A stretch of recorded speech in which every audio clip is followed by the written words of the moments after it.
Back in the green, Dow up 102, Nasdaq up 24 and change, S&P is up 12.5. So the Nasdaq fell 2% yesterday, despite getting that boost from Nvidia earnings, and the S&P getting a boost as well. It didn't really help the markets though yesterday. As you can see, all three indices closed, but today's a new day because we've got Fed Chair Jay Powell. He's speaking at Jackson Hole this morning.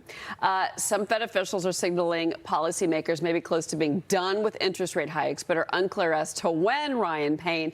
Let's go back to last year when Jay Powell sunk the markets from Jackson Hole in a, as confirmed, 9-minute speech, which was quick and it was painful. Is he going to do the same today, do you think? Yeah, I always used to say that he's the biggest buzzkill ever last year, because anytime Jay Powell spoke, the markets tanked. It was down 3% after a speech last year, and that just seemed to be the formula. Jay Powell speaks, markets sell off.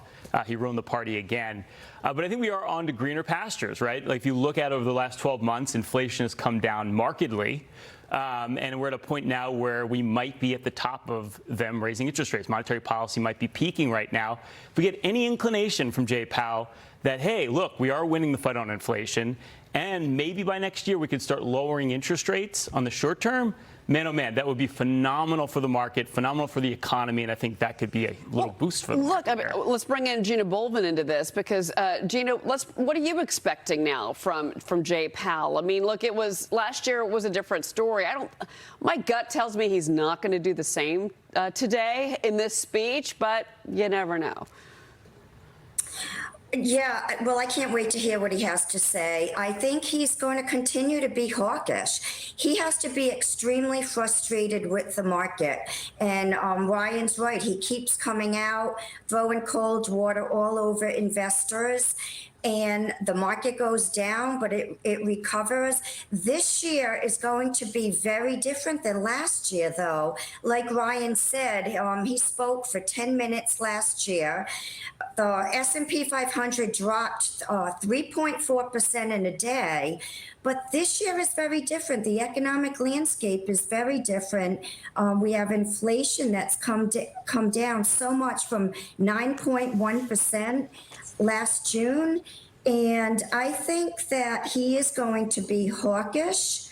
And I think he's really going to try to convince investors that there are no rate cuts coming soon. And I just want to add here a little context here. Here's what he said last year, and this is what got the markets upset.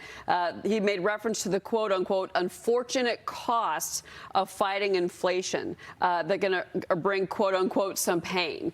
Yeah, well, it brought pain, certainly by his comments. He also invoked Volcker disinflation. So, but as we know, we've gotten hike after hike at every meeting except for one. Now the question is September, Gina. What do you think happens in September? It looks like bets are saying a pause if you look at the Fed funds futures markets, but we've been wrong before.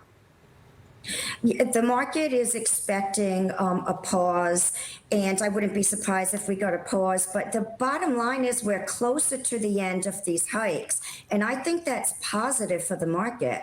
I think we could end up the year close to fresh new highs or at new highs by the end of the year. And I think really what's going to take us there is earnings. We're going to look to October. We've just come out of one of the top decile earnings seasons ever. Companies are doing really well.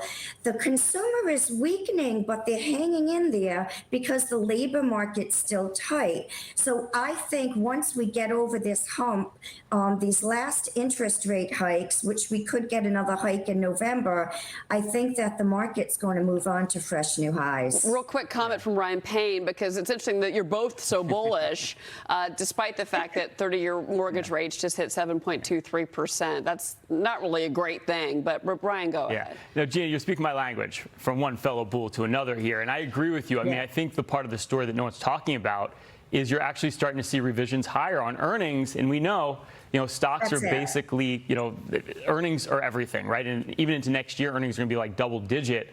My question to you right now is look at technology, though. NVIDIA yesterday, right, had blowout numbers. It was kind of expected. The stock did nothing. With rates rising here, are you concerned about technology? Because we know when technology stocks have multiples like they do now, very, very high, and interest rates are going up, that's not great for that sector. I got about a minute, Gina. Go ahead. Well, technology has defied expectations, right? Technology has gone up with 11 rate hikes. So I think it could do the same. I think it's going to be hard to be very bullish on the market without liking tech because it comprises 30% of the S&P 500. All right, Gina Bolvin, thank you for being here this morning. It's good to see you on a summer Friday. Thanks. All right. We've got a lot more coming up this morning. Commerce Secretary Gina